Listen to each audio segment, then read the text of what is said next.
En un momento dado, la antropología me empezó a interesar como una forma de entender la diversidad de pensamiento en el mundo. Creía que la antropología me permitiría hacer algo más práctico que la filosofía. Después vi que la antropología no necesariamente es muy práctica, pero esa fue mi primera intención.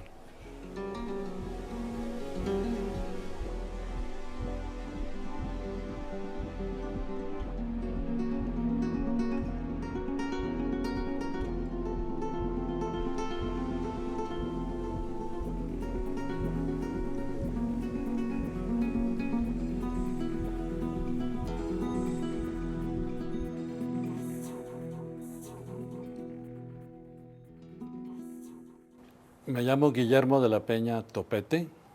Nací aquí en Guadalajara en 1943.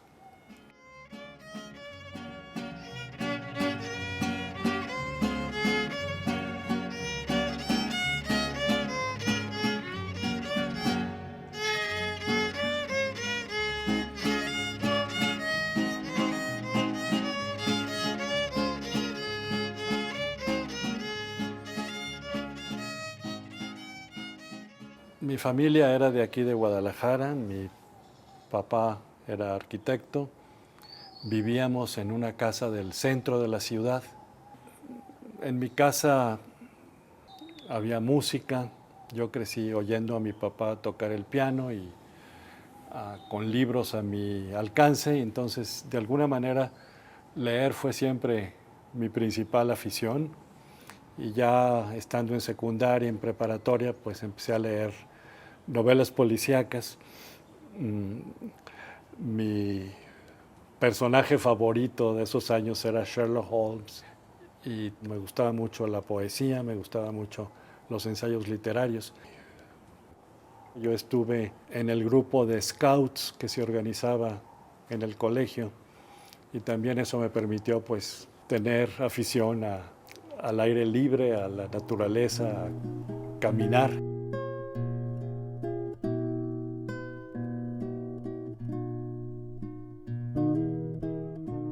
Estudié la primaria con los maristas en el Colegio Cervantes de aquí de Guadalajara. Creo que es el periodo en que más he aprendido en mi vida, esa primaria. Y después la secundaria y la preparatoria la hice con los jesuitas en el Instituto de Ciencias y aquí. Cuando llegó la hora de escoger una carrera, siempre pensaba en algo que me permitiera usar las palabras escritas. Me voy a una institución que se llama Instituto Libre de Filosofía y Ciencias, pero en México.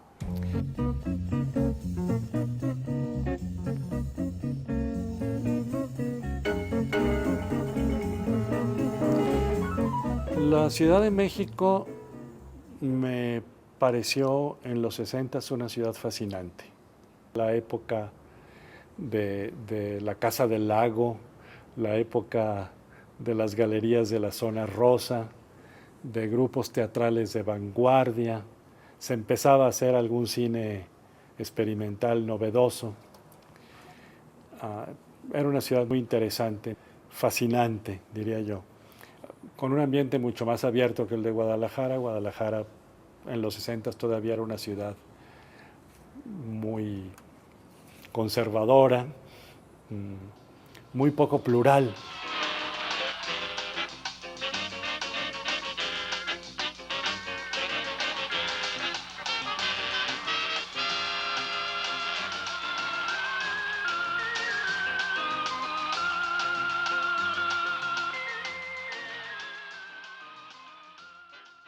En esa época yo también empecé a trabajar con el doctor Pablo Latapí en un centro de investigación que se llamaba y se llama todavía Centro de Estudios Educativos. Pablo Latapí me sugirió que hiciera un posgrado. Yo le dije, bueno, pues hago un posgrado en filosofía, y me dijo, no, sería más interesante algo más relacionado con las ciencias sociales. Y a mí me había empezado a interesar antropología en esa época. Y Pablo me recomendó que buscara al doctor Ángel Palermo.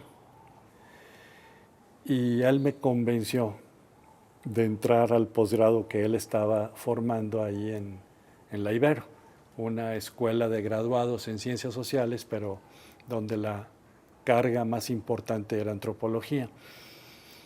Y ese seminario pues fue para mí una gran revelación, ¿no? Empecé a leer autores que me abrieron un mundo totalmente nuevo para mí, pero muy fascinante, sobre formas de organizar la vida, de vivir la vida, de pensar la vida, de explicarse la vida, totalmente diferentes a las que yo conocía, ¿no?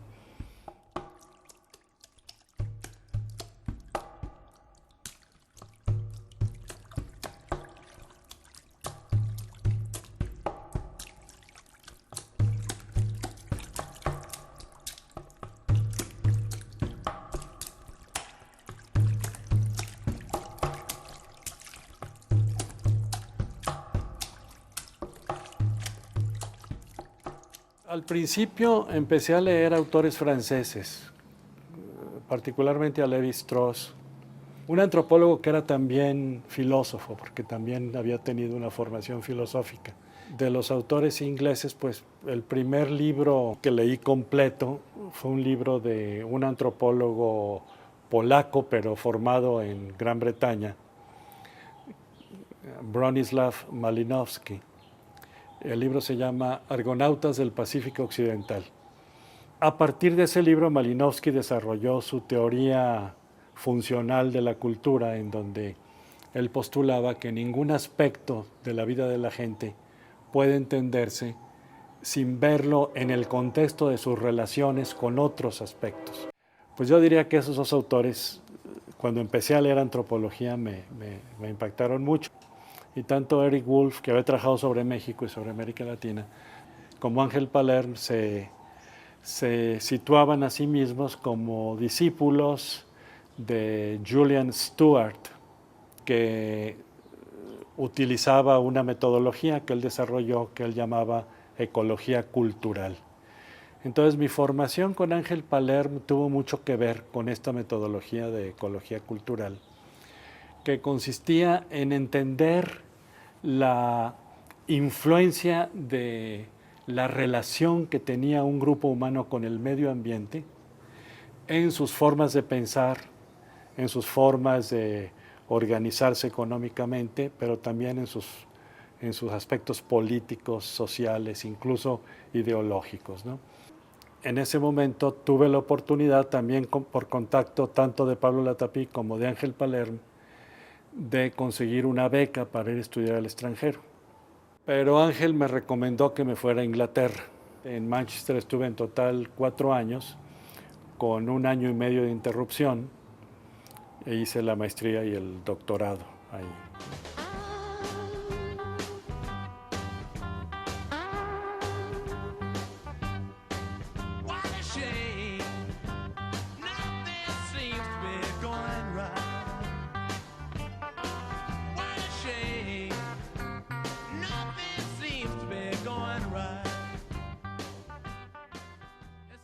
En Gran Bretaña me encontré con los grandes periódicos que en ese momento tenían un periodo de florecimiento importante.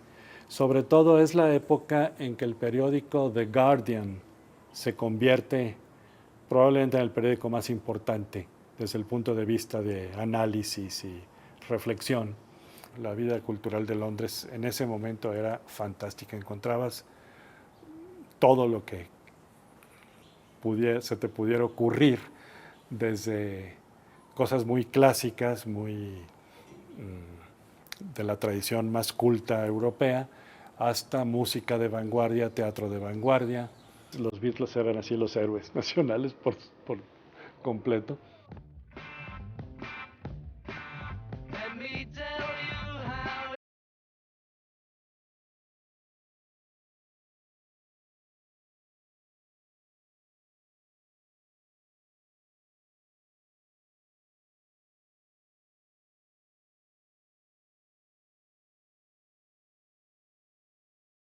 La mayoría de las tesis de maestría en las universidades inglesas no se hacían con base en trabajo de campo, sino con base en investigación de gabinete, bibliográfica.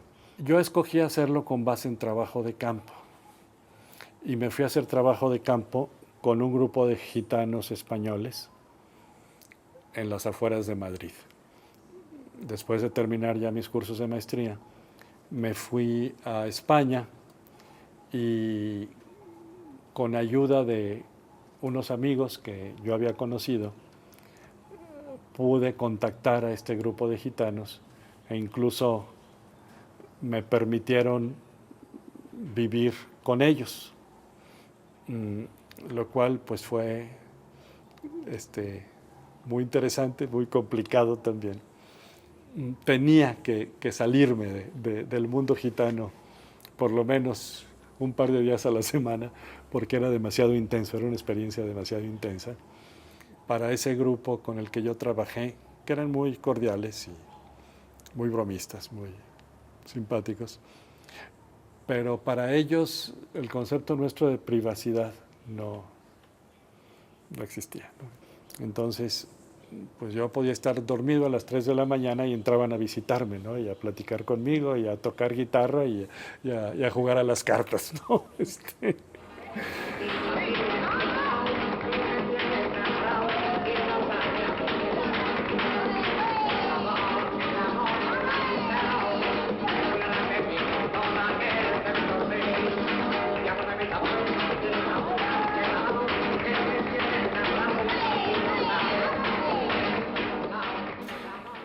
Mi trabajo con los gitanos trató de no entender a los gitanos en términos de una cultura gitana tradicional, pero tampoco decir ya no son gitanos, ¿no? Sí son gitanos, pero son gitanos en la ciudad. Entonces, este proceso es lo que después me interesó estudiar en México.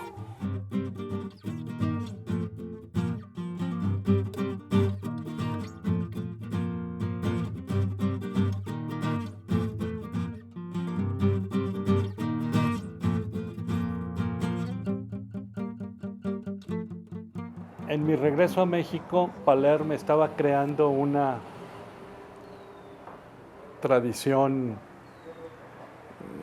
de investigación docencia que luego se instaló de una manera más sólida en Sicina y en Ciesas. Y esa tradición consistía en que los que dábamos clase en ese momento en la Ibero, que muchos estábamos haciendo tesis de doctorado, trabajáramos en nuestra investigación junto con alumnos, o sea, que se formaran pequeños equipos de investigación en donde uno de los propósitos de los equipos era convertir a los alumnos en investigadores por su cuenta, pero al mismo tiempo realizar una investigación personal y también colectiva, ¿no? Entonces, creo que este modelo en el que nos formamos varios profesores fue en su momento clave para dar un cambio en la antropología mexicana, ¿no? Mi investigación en ese momento fue en una región que, bueno, yo la llamaba los Altos de Morelos, el municipio de Tlayacapan, que hoy se ha convertido en parte de una ruta turística, pero en esa época todavía no, estaba bastante aislado. Había un tipo de agricultura comercial sumamente moderna en su tecnología, que era la de producción de jitomates y tomatillos. Y al mismo tiempo había una producción tradicional de maíz que era totalmente tradicional. Mi postura era entender al campesinado como parte integrante del mundo capitalista. Es decir, el capitalismo no estaba ocurriendo sobre ellos, no estaban siendo simplemente invadidos, penetrados por el capitalismo, sino ellos formaban parte de un proceso activo que estaba capitalizando la agricultura. El mantener una agricultura muy tradicional era una de las estrategias para enfrentar la relación esta global del mercado. Pero otra estrategia muy importante era mantener las instituciones comunitarias de cooperación muy vinculadas a los rituales, a las fiestas de los santos patrones, ¿no? Bueno, esto fue, digamos, mi primera etapa de desarrollo como antropólogo en México, haciendo trabajo de campo, escribiendo mi tesis, que luego se convirtió en un libro que se publicó en Inglaterra y se publicó en México, y dando clases, llevando alumnos a trabajo de campo en la Ibero, en Sicina, y luego en la Universidad Autónoma Metropolitana.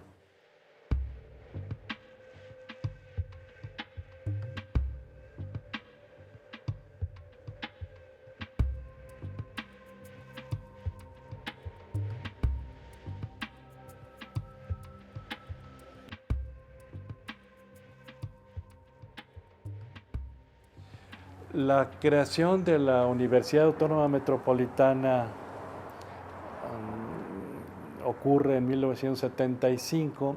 Pero en esa época, Pepe Lameiras y yo comenzamos un nuevo proyecto de investigación, primero con Sicina y la Ibero y luego con la UAM, Iztapalapa, que era un proyecto de investigación aquí en Jalisco, en el sur de Jalisco, en donde tratábamos de entender, por un lado, la dinámica del poder regional, la formación de élites regionales y su vinculación con las élites nacionales y jaliscienses, y por otro lado, los procesos de diferenciación tanto laboral, social, económica y étnica. Yo me detuve mucho en analizar las formas de intermediación política que permitían la operación del sistema político mexicano, ¿no? En esa época escribí varios artículos sobre el tema de la intermediación, tratando de comparar un poco lo que había yo encontrado en los Altos de Morelos con lo que encontraba en los Altos de Jalisco.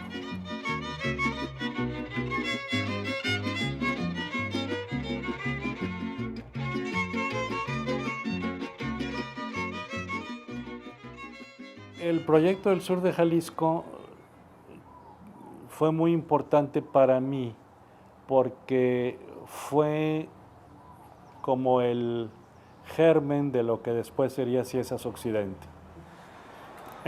Empezamos a entender que para estudiar el Estado hay que estudiarlo en sus manifestaciones múltiples y contradictorias, ¿no? Para Philip Abrams, lo que importa del Estado es la idea que tiene la gente del Estado. Es decir, cómo la gente lo relaciona con su vida cotidiana, y lo relaciona con su vida cotidiana a través de ciertas agencias, ciertos personajes que actúan de una manera no coordinada ni coherente, ¿no? Entonces, esta idea de reflexión del Estado vinculada a la reflexión sobre la intermediación política fue importante para los que participábamos en este proyecto del sur de Jalisco. En ese momento, con la participación de uno de mis profesores en Manchester, Brian Roberts, organizamos una investigación sobre el mercado regional de trabajo en Jalisco, y ahí pues yo me volví a vincular con los estudios urbanos que había hecho estudiando a los gitanos en Madrid, ¿no?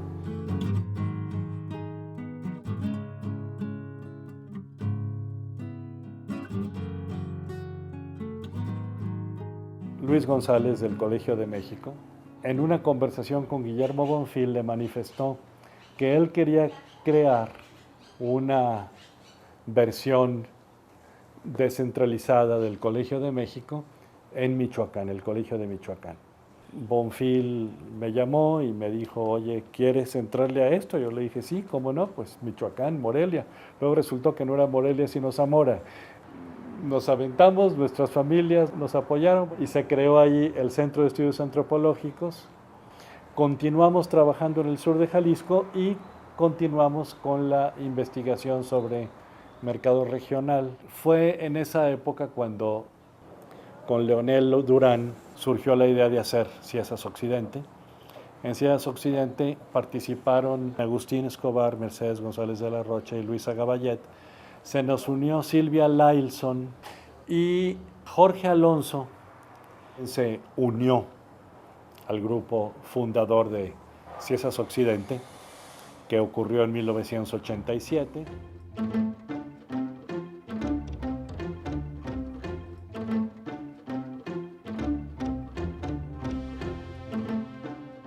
Esta es la casa que tuvimos inmediatamente antes de irnos allá a la casa de Avenida España.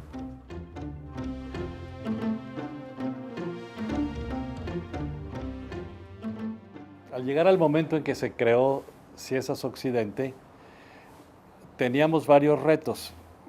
Teníamos que consolidar un equipo de investigación, teníamos que formar una biblioteca y un centro de documentación, teníamos que pensar en reclutar gente joven como becarios, como alumnos, y no teníamos dinero. La formación del equipo y la continuación de la investigación en forma más amplia se dio por la coyuntura de una vinculación con la Universidad de Wageningen en Holanda. Un proyecto de investigación que iba a reclutar alumnos, iba a vincularse con nuestro grupo y se iba a centrar en la operación de proyectos de desarrollo en esa región. Fue el comienzo del gobierno del sexenio de Carlos Salinas de Gortari, en donde empezó a haber un poco más de dinero para todos, ¿no?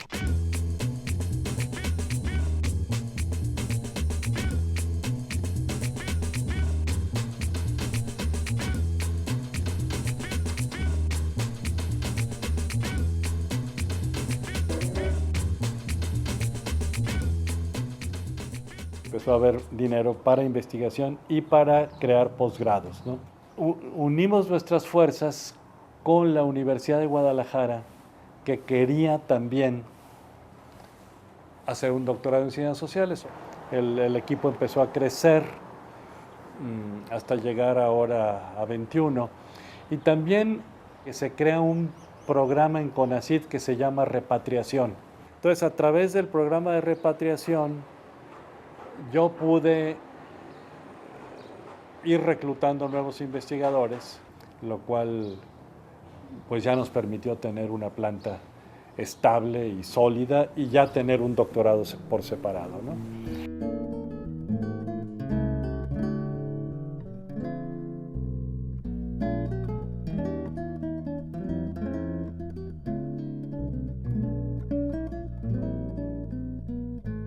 Hemos tenido un lugar muy importante en la formación de investigadores de la región, ¿no? Porque nosotros creamos el primer programa de doctorado en ciencias sociales que hubo en Jalisco y también luego creamos una maestría en donde se ha formado mucha gente de aquí. Tenemos alumnos de toda la República y alumnos extranjeros, pero la mayoría son de esta región, ¿no? Entonces, creo que nuestro papel ha sido importante en eso, en formar recursos humanos. Hemos también tenido un impacto, yo diría, en propiciar la discusión pública de temas sociales. También hay que situarnos en el tiempo, ¿no? En este momento tenemos una sociedad abierta, pero hace 20 años o 25 años que se creó Ciesas, la situación era diferente, ¿no? No había una discusión tan libre de temas políticos y sociales y creo que nosotros contribuimos a comenzarla. La vinculación de Ciesas Occidente con las políticas públicas ha sido también importante en los últimos, yo diría en los últimos 5 años, porque varios de nosotros nos hemos incorporado a realizar evaluaciones y diagnósticos relacionados con políticas públicas. Yo también hice una, no evaluación, no me gusta llamarle así, sino una investigación sobre el impacto del programa Oportunidades en las familias indígenas migrantes a ciudades. Y formé un equipo de más de 20 personas que trabajamos en 7 ciudades del país, ¿no? Entonces, Bueno, esto es una contribución de CIEAS Occidente. No somos activistas, no somos intelectuales al servicio del poder, no, no somos practicantes de una ciencia normativa. Entonces nuestra posición siempre tiene que ser, nuestro compromiso tiene que ser como antropólogos. Bueno, la antropología yo creo que implica para mí y para muchos de mis amigos y colegas dos compromisos. Uno es un compromiso intelectual, de que no se trata de una profesión en donde la reflexión propia no tenga un lugar central, ¿no? Sería el primer compromiso. El otro es un compromiso ético. La antropología mexicana, como muchas de las antropologías de el mundo llamado en proceso de desarrollo, las antropologías del sur, como se dice ahora, tienen un aspecto mucho más humano e interesante que las antropologías del norte, de las antropologías del mundo desarrollado, porque no pueden evitar comprometerse con la realidad social donde están, ¿no?